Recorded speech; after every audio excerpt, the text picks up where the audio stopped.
Hey, hello everyone. This is Gonzo from Rice 41, and today we are going to talk about why do formerly obese athletes struggle in the off season and how do you fix it? All right, so let me ask you something. If you've ever been obese, if you've ever hated your body, if you've ever sworn, I will never go back there again, why does gaining 5 pounds in the off season feel like a betrayal? Okay. Like, why does a little blur in your abs feel like danger? Why does your brain whisper, careful, this is how it started last time? Well, today we're going deep. This episode is about how to grow muscle without growing fear, without relapsing into panic, without sabotaging your own progress because you're terrified of becoming your old self again. This is for the competitor, the former obese man like myself, the high achiever who knows discipline, but still feels that anxiety creep in when the scale climbs. So let's get into it.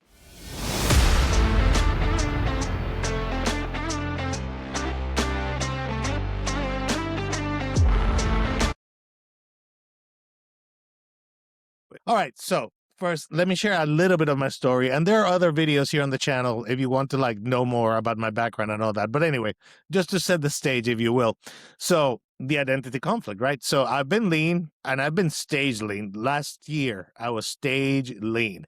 I have been 120 pounds heavier than I should have been. And from that stage lean space, okay? And here's the truth. The body changes faster than the identity. When you've lived obese, and I did for decades, that identity doesn't just disappear, okay? It hides. So when you go from 167, 160 something on stage to 190, 200, 205 this morning in the off season, even if you're 12% fat with veins and all that good stuff. Even the strength is climbing, which it is still. Even if your macros are tight, they are mostly, I'd say I'm like probably 90, 95% compliant to my macros, usually. Your nervous system remembers, and memory feels like danger. And the problem isn't fat gain, okay? The problem is unresolved identity fear. So the psychological split, there are two versions of weight gain, really. There are two. There's chaotic weight gain, which is, emotional eating. You're just nervous. If you're ADHD, you need that dopamine fix, There's the no tracking piece. Like, I'm just eating for flavor, for taste, to be full, whatever. No structure to it either. I might try to intermittent fast one week, and then another week I'll try like lots of frequent little meals. Other weeks I don't even try. It's just whenever I'm hungry, I'll grab something. There's no performance metrics of any kind. Again, it's chaotic, right? It's chaotic weight gain. Like, am I eating a lot of carbs? Am I eating a lot of protein? Is this good for me? Is this not? Is this processed? I avoid the mirror. That's the other one. That's a big giveaway for me. Like, when you avoid the mirror so you don't have to look and face reality. And definitely the last one, which really freaks you out, is avoiding data. And by data, I mean all kinds of data. It could be the scale. It could be the way your clothes fit. It could be what notch of your belt you're using, simple like things like that. And that, my friends, that's regression. Chaotic eating is regression. It's going back to what you were in the first place, what you tried to get so far away from with your discipline. So the second version, though, is strategic growth. Now we're talking about a controlled surplus, your macros and or calories, etc. You have a measured rate of gain. So if I gain more than X, I know to like pull back a little bit. If I'm gaining at the rate that I expect, I can continue on my plan. There's a strength progression. I'm getting stronger at the gym. The lifts are progressing. Everything's getting better. PRs are being made. Again, it doesn't have to happen every day. It's not linear. It'll never be linear perfectly. Like, we're not machines, okay? But it should look something like this, like progress a little bit, maybe stalls, then progress again more, then and so on, okay? Waist measurement. Again, your clothes don't lie. Your waist will tell you very quickly, if you're on the right path. Balance with, because if you're overall getting bigger, well, you're overall getting bigger. But the waist is one of those that shouldn't blow up like immediately, like quickly. Another one, again, data, your blood work. Your blood work should be impeccable. It should be good. It should be healthy. Again, because you're hopefully at this point with this strategic growth, you're eating a balanced diet. with good macros, lots of whole foods, etc., because that is part of the a part of the solution, right? Part of the way to gain muscle and put on size and weight in a healthy manner. And of course, there's an intentional timeline. You start X. In my case, it was right after my show, November 15th or so. It's when we started slowly coming out and rebounding until I believe we're going to try and see how far we can grow until around July. Because around July is when I'm thinking we'll start a nice steady cut into some shows in October. That should give us 16 weeks, plenty of time to land the plane and have some weeks to even play around, hopefully. Now that approach, that's construction. So obesity is chaos. Off season should be like I just described. It's architecture. It's a plan. It's engineered, but your brain doesn't automatically know the difference. And that's what we're talking about here. You have to teach your brain to understand the difference of what's happening. So why do formerly obese athletes struggle a little bit more than your average person during the off season? If you've never been overweight, lucky you, by the way, bulking actually feels fun. If you've been obese, it feels like you're playing with fire, though. So, because you don't fear fat, you fear losing control. That's what really is the core dynamic of the fear that, lights up your amygdala. Let's break the root fears down, okay? Let's break it down into like some different points to consider. There's the fear of being unhealthy again. When I was 120 pounds heavier than I am now, or well, I guess it's 80 or 90 pounds heavier than I am now, I wasn't healthy. It was hard to go up the stairs. My blood markers weren't perfect. I could tell that even though I was younger and I wasn't facing serious health issues at the time, my blood pressure started climbing. My blood sugar was not good. I was considered to be pre-diabetic. Like my fasting glucose was like, 110, 105, 115, right there on that terrible edge where like a couple more points and you're diabetic, okay? So all of these things matter. All of these things are part of that fear of being unhealthy again. And those examples I just gave you are extremely common. And most people that are obese, they don't even look at those. They ignore those completely. It's human nature. You don't want to face like the problem. So second part, and this one I dealt with since I was probably a preteen, since school. It's that fear of social judgment. Oh, hey, look at that fat ass. He clearly has no discipline. All he does is eat all day. Society's harsh on people who are obese, even now. I mean, look at the even when we try to make it a little less judgmental, it backfires terribly. We end up with scenarios like the what's that movement? The fat acceptance movement, which goes way too much in the other direction of like, rather than saying, hey, let's have some sympathy for people who are obese and help them, and have some understanding, it goes into the fat is healthy. It's just as good as being in shape, which, by the way, that's an absolute lie. That is absolutely not the truth. Eventually, it will catch up with you. Ask yourself, how many obese 90-year-olds do you know, or 80-year-olds? Not a lot. There's a reason for that, okay? The other thing is, if you've been lean, you fear that losing that validation of having been lean. People coming up to you and be like, so what happened? You were like in great shape, and now, and it'll happen, believe me, because I've been there. There were many false starts before I finally kind of locked down the system that works for me. So there is that. That's the fear of losing identity. If you've gone from being the obese athlete to the now jacked, healthy athlete, that's an example to your family, kids, etc., and you start, you have that fear of losing that identity that you've crafted of being like the disciplined athlete that can be an example to other people.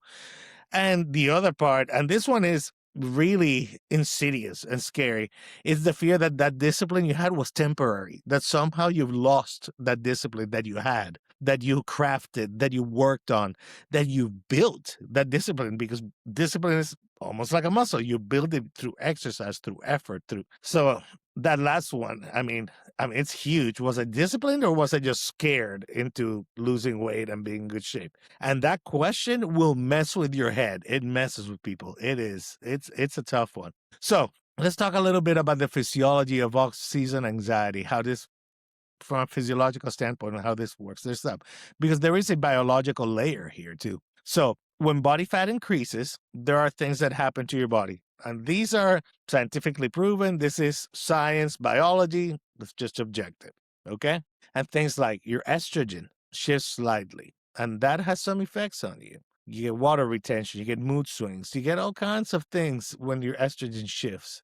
It's harder to lose weight. Um, Water retention itself, increases because now you're more obese. So now you have more water. That's making it harder for you to move. You get that facial fullness, that moon face. Your vascularity decreases. All those fun little veins that made you look so great at the beach with your friends, those start kind of disappearing. You literally look less sharp. You look like a doughy version of, or a soft focus version of yourself. So your dopamine, which gets, from visual feedback, it drops because you're not happy with how you look now. Your brain equates less sharp with less in control. And even if your lifts are up, still less sharp. If you're seeing this, that's the biological piece and it doesn't matter if you're doing it in a controlled way or a chaotic way. Your brain will react to those inputs. It's just how it works. So even if your lifts are up and even if performance is climbing, you should start thinking, and it happens to me a lot, and thank God I have a coach, because I start thinking, maybe I should do a mini cut. But it's too early though, because most competitors never grow because they panic at softness and they're not comfortable with being slightly uncomfortable with that weight gain that is inevitable as you build muscle during the off season. It is, I repeat, inevitable. It's inevitable. You will put on some fat as you grow the muscle. That's just how it is. Now, the rate of gain of fat, though, that you can play with for sure if you're careful. If you follow certain dietary strategies and exercise strategies, you can definitely minimize that. Rather than, do like the dirty bulks of yesteryear, where people would like go into these insane surpluses and just eat whatever, Big Macs, pizzas, and whatever. It doesn't matter because I'm growing. It's like, well, yeah, but you don't need that much of a surplus, in order to grow muscle. So now let's talk about a guardrail system so that you can grow in your off season, even if you've been obese, and not freak out. Okay. So you don't need restriction. That's the really important piece of this. What you need is structure. And here's the system. I'm going to describe what you're going to do.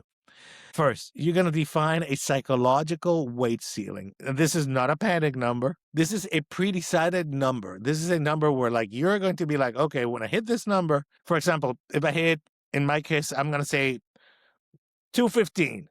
If I hit 215 body weight and my waist exceeds, let's say 34 inches, maybe 36. Let's say 36. I mini cut. That's it. Now it's not emotional. Now this decision became completely procedural. It became something like I have defined the ceiling of where I'm comfortable before I go down to that mini cut. Because in my case, I know around 15% body fat is where certain of the biological mechanisms that I need to optimize will start breaking down. We were talking about hormonal changes. We were talking about estrogen. We were talking about water retention, all that stuff. Once you get past 15% body fat, a lot of things start shifting, not in a good way, and make it harder. Also, it's more runway that you're going to have to take off if you're, in my case, like a bodybuilding competitor, because now you're further out from what you eventually will need to get to for your stage weight. So in my case, like I said, my non-negotiable, and part of it is also visuals and so forth, because if you happen to be building a lot of muscle, maybe you hit 210, 215 and you look great, and your body fat percentage is maybe 13%. Then okay, we can argue. But in any case, you make a decision ahead of time so that you have that warning bell go off. And then you can decide from there once you see what that actually looks like. Is this the point where I should do that mini cut? Second one, cap your weekly gain. So 1/4 of a pound to 1/2 pound per week, that's muscle friendly. That's okay. And there will be variations with water and glycogen and all that. So you got to keep an eye on the trend. It's the trend that matters. And that's psychologically, manageable. You see the scale go up 1/4 of a pound or a pound on average overall. Yeah, you're fine. It doesn't spiral. It gives you, again, something to like keep an eye on. Third, track your waist every week. Waist does not lie. If the scale goes up, but the waist stays stable, you're likely gaining lean tissue and glycogen, right? Because it's not going to your waist. It's overall, it's like gain in muscles. If your waist jumps aggressively, for now, like the belt all of a sudden is tight, adjust early and not reactively, just adjust. Do whatever mechanisms it is that you've decided you're going to pull back on your carbohydrates, say. That's one strategy we're doing, say, carb cycling. Pull back on your calories a little bit, because clearly the rate of gain is too fast. The fourth one that you can put into effect, schedule your mini cuts. So instead of fearing that fat gain, plan, say, I don't know, I'm going to go for 8, 10, 12 weeks. And then I'm going to do 2 or 3 weeks of cleaning up. Just a little mini cut. Now your brain has an exit strategy. You have that in your head. Like, no matter what happens, I've got an off ramp. Your anxiety drops. Why? Because you've got a safety valve now. You've built one. Same as deciding if I hit X number on my waist or on my weight, I will assess whether I will stop here and do the mini cut or not. So again, you've created now you have a small 4-step framework to make decisions that are objective rather than emotional. And then you can still control or feel in control of your off-season muscle and weight gain. All right. Now the real solution, which is the identity work. And this is the hard part. I'm still working on this. It's just hard. And it's the deeper truth, but it is what it is. And okay, so I'll share it with you. If you're terrified of getting fat again, you don't fully trust yourself yet. Okay, you trust discipline, you trust tracking, you trust structure, but you don't trust you. I have this problem. The evolution isn't, can I stay lean? It's, can I gain intentionally and stay in control? That's the higher level. That's what you want. Stage leanness proves you can restrict. I did it before. I can absolutely restrict. But a controlled surplus proves that I've evolved, that I've gone beyond chaos, fat man, lack of control, into a planned bodybuilding off-season. I am now in a gaining growth phase that is controlled and purposeful and logical and scientific and non-chaotic and non-emotional. Okay? Now, another thing to be on the lookout for. And I did this for years, before the last 2 or 3 years probably, is when I've kind of gotten away from this, which is the eternal dieter mentality. And here's the pattern I see. And I see this a lot. Formerly obese guy gets lean. Great. Feels very powerful because it is difficult. Been there. I understand it. And I applaud you if you've done this. You start your off season. Now you've decided to be, a bodybuilder, a fitness athlete of some sort. And you start your off season. You start panicking at that softness, right? You start panicking at what we described before. A little bit of that water retention and moon face. A little bit of that, intentional. It is intentional fat gain. So mini cuts start way too early. Whoa, because I panicked. Because you're making an emotional decision. You're not going by what you agreed with yourself about. If I hit X weight or the waist goes to this, then I'll do a mini cut. You're not doing that. You're panicking on looks. And by the way, this is why a coach is critical. My coach has already saved me at least 3 times during this off season from starting a mini cut by just talking to me and showing me pictures. Simple as that. So if you do that, if you start doing those mini cuts whenever you get nervous and react emotionally, you're never going to truly grow. You're going to spin in 10 or 12% body fat forever, which is great if that's what you want, if you want to be on Instagram and that's your thing. But that's not growth, though. That's fear maintenance, okay? If you want to build a different physique this year where you get actually bigger with more lean muscle tissue, more muscle mass, you have to tolerate that controlled discomfort, just like you tolerated that cut to get you stage lean and you became comfortable being uncomfortable. You're doing the same thing, just in a different way. You have to tolerate that controlled discomfort. And it's not recklessness. It's, again, 2 words, controlled discomfort. You are okay and you're going to stick to your plan because you are trusting in your system that will get you to a place where you will have the muscle that you want, that you're growing. So let's reframe it. Your past obesity isn't your weakness. It's your edge, actually. You remember what lack of structure feels like. Remember what it was like back then, okay? So you'll never fully drift because you have those memories. You've learned from that experience. Here's the difference. Back then, you had no system. You had none of what I just described in place. Now you have actual systems. You have logical, evidence-based decision points that will trigger your behavior or tell you when you need to act a certain way or change things in a certain way. Okay? Macros. You have training splits. You now gather data. You're intentional with the data. You have intent. You have a purpose. In my case, I have until July, the week of the 4th of July, or the week after the 4th of July is the deadline I've set for growth. That's it. It's intentional. Weight gain without structure, without wanting to gain weight or without a purpose is a relapse for sure. It's a relapse back to chaotic eating, back to like not being disciplined, back to lack of structure. Weight gain with intention is construction.